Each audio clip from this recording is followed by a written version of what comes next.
Welcome to Muslim Apologetics Australia. So Van Dyke says, I will wear the one loved armband tomorrow. Nothing changed from our point of view. If I will get a yellow card for wearing it, then we would have to discuss it because I don't like to play while being on a yellow card. So this homosexual advocate wants to wear the armband in Qatar. Even though it's not permissible, he still wants to wear it. And this is the Western agenda to impose their homosexual culture on a Muslim nation. And so my response to this is, and this is where they tried to debate me on this topic, they said in the comments, I said, the West cry all day about preserving their own culture and not wanting the West to be Islamicized. So they will ban basic human rights like wearing the burqa in France. But of course, when they come to a Muslim nation, they make sure to impose LGBTIQ to Muslim lands. The hypocrisy of these people is sickening. Now, some of the comments were suggesting things like, that's really different because there's Muslim men who are forcing Muslim women to wear the burqa in France, which is a legitimate reason to ban the burqa, and this is a big lie. Obviously, the French government want to preserve their Western identity. It's not about security measures. Security measures is just a smokescreen, and claiming that Muslim men forcing that on women is just another excuse, because there are revert sisters who don't have Muslim parents, who come from atheist and Christian backgrounds, who want to wear the burqa, and they're also denied from wearing the burqa. So, of course, when that doesn't add up, they will all bring security measures and security issues. But then, of course, a person can look like a drag queen, a person could dress up looking like a man could dress up looking like a woman. They can disclose their identity and things like that. That's apparently acceptable, even though that impinges upon security. And so all of this is just a lie to cover up the true motive, and that is to keep the French identity. They don't want the niqab or the because this impinges upon the French identity. If we have too many niqabs, this place is starting to look like Afghanistan, it's starting to look like somewhere in Indonesia. Therefore, we can't have this. We want to preserve our culture. That's their true motive. Some of the comments suggest, they would say things like, oh, but when you Muslims come to the West, you want your rights. Therefore, why can't we have basic human rights in Muslim countries when it comes to LGBTIQ? But this isn't hypocrisy. I'll tell you why this isn't hypocrisy on our part. Because under the Western belief system, their Western liberal belief system, they believe in human rights. So when the West bans, for instance, the burqa or the niqab, that looks much worse when, for instance, a Muslim country puts a ban on LGBTIQ or things that are foreign or things that aren't part of the Islamic culture, because the Muslims don't believe in Western liberal human rights. Now, if they went out and said we believe in Western liberal human rights, then of course it would look hypocritical if Muslims are coming from, for instance, Qatar and wanting rights in Australia or France or America, but then they don't give those same rights back in Qatar or another Muslim country. But those countries have never said that they are for liberal or Western human rights. So again, it's not hypocritical. You're going to another nation and asking for liberal rights or human rights according to your beliefs, but you're asking from a country who doesn't believe in those things. So why would you go and ask them for those things when they don't believe in those things? But you do. You claim to believe in those things. And so it's upon you now to accept that. So when a Muslim comes here asking for rights, then you need to give it to them. Otherwise, you're going to look like a big hypocrite because you're claiming one thing and not doing it. See? So you're the real hypocrite here. I also pointed out to these people that they believe in expansionism. You know, they always ridicule Islam and Muslims. Oh, Islam was spread by the sword. Oh, Islam was spread by forcing its ideas on others. But these people do much worse. They go and invade Afghanistan. They go and invade Muslim countries and set sanctions if those Muslim countries do not adhere to secular liberal thought. You know, they claim, for instance, like Donald Albright, for instance, he says, go and persecute gay people in order to expand your weird strain of political movement. These people persecute the Afghanis, right? The Afghanis, because the Afghanis were living by a strict form of conservative Islam.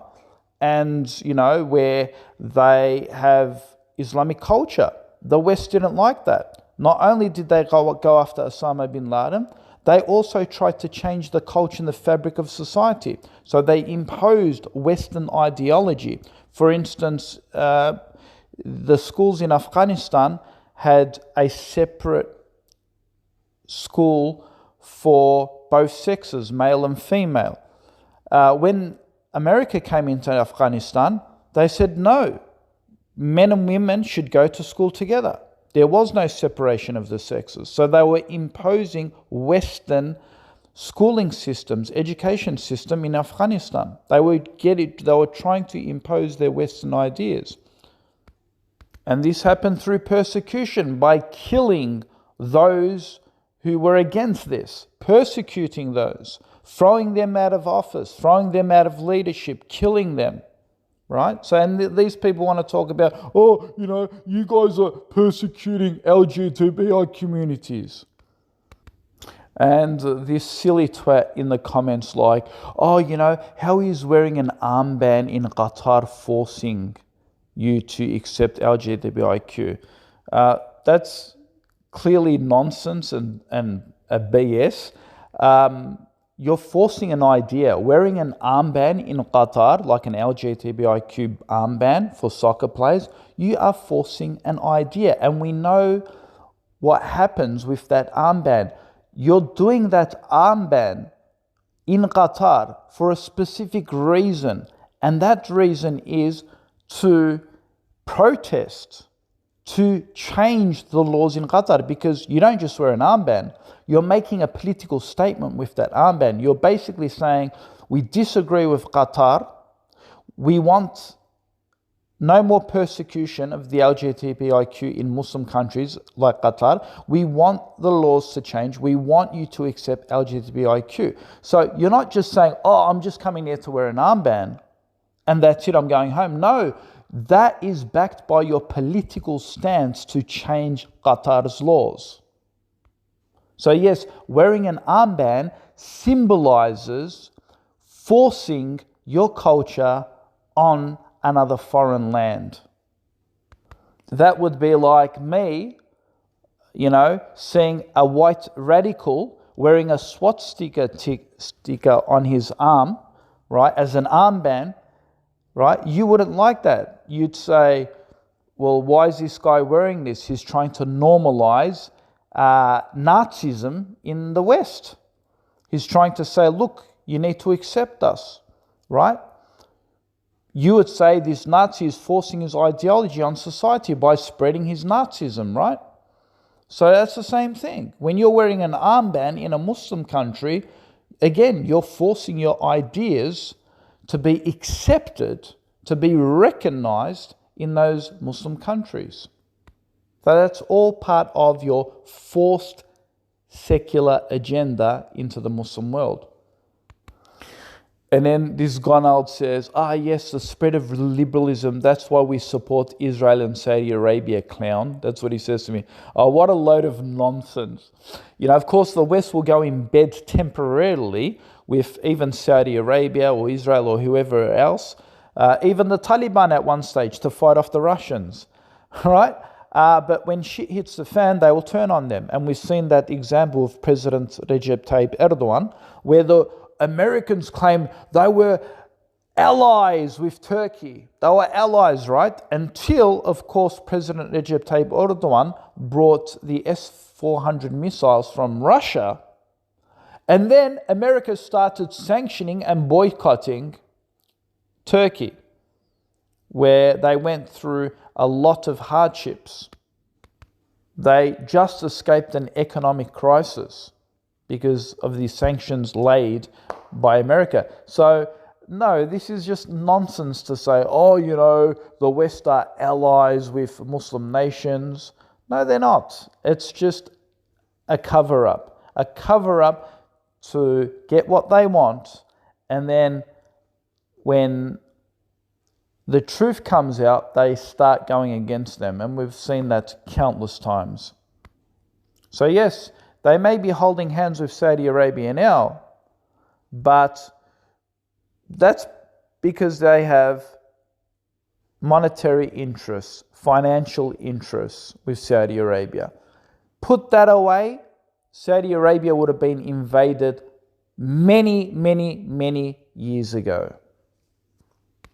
As we speak now, Western NGOs are working day in and day night through many, many campaigns, such as the Human Rights Watch, where they are trying to change laws in Muslim nations.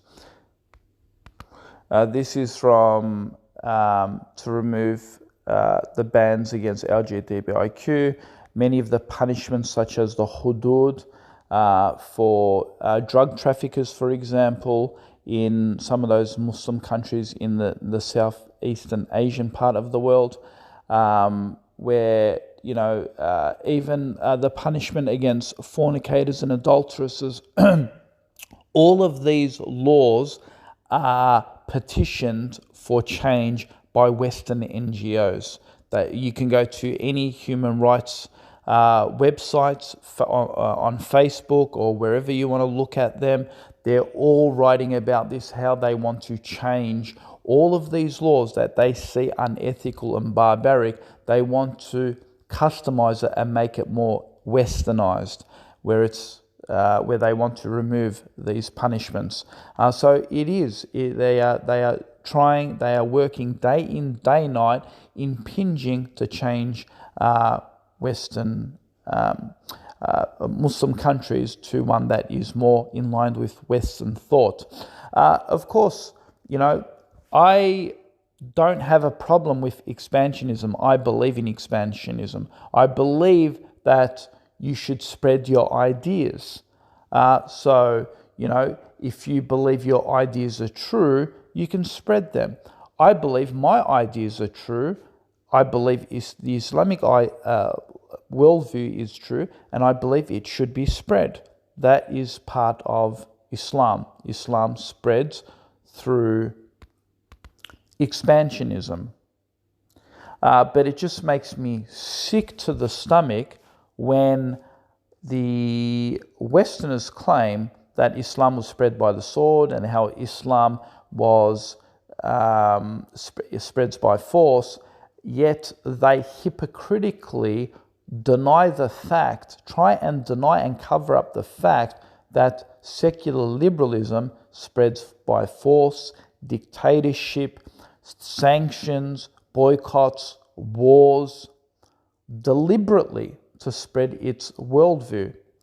But that is never mentioned.